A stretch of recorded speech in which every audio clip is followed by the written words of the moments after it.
Death of a Unicorn, starring Jenna Ortega, Paul Rudd, Will Poulter, Richard E. Grant, Téa Leoni, and Anthony Carrigan, which I love him in Barry. The film is about a father and daughter who are on their way to visit the father's boss. And on the way, they get into a car accident and they hit a unicorn. The unicorn has some miracle cure for all kinds of stuff.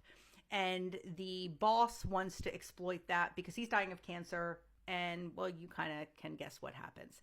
And so now they want to kind of sell this stuff and exploit the properties of this unicorn.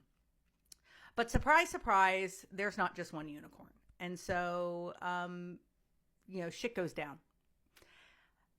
The overall plot to this movie was there. Like, I went into it knowing that, oh my God, this is going to be kind of like a comedic thing about unicorns. And that's what I got. The comedy element was there. Now, they say that it is a horror comedy, and I get that there were elements of horror in the movie, but I don't know if I'd really call it a horror movie. There were elements, there were gruesome moments or like, you know what I mean? Now, the overall acting, let's get into Jenna Ortega. I like her. She's good. There were moments in this where, though, there was a lot of heavy breathing from her and shakiness in her voice. But it was done so much that it kind of started to irritate me a little bit, where that was sort of the character, and I wasn't here for that. Paul Rudd. Now, Mr. Rudd, this is not your finest hour. I like when Paul Rudd does comedic one-liners. That's what he's good at. But the moment that he was given any lengthy dialogue, I didn't believe it. Will Poulter is the shine in all of this. He's funny. He's great. He is a character you needed in this film. This film would have been nothing without him in this film.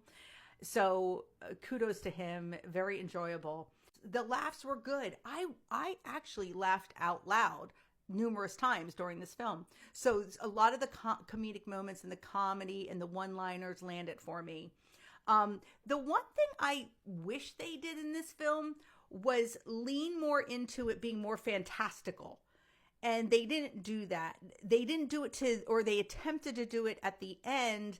And then I was kind of removed from it because in the beginning it was good.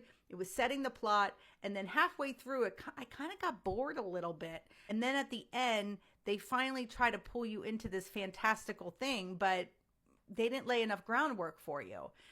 And then, like always, with a lot of these horror films, they lose me. They ruin it by putting in a fucking wonky ending. And I'm sorry, but that ending was not necessary. It was stupid. It was dumb.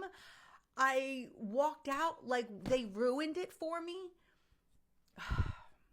I don't know why they continue to do that at the end of these films.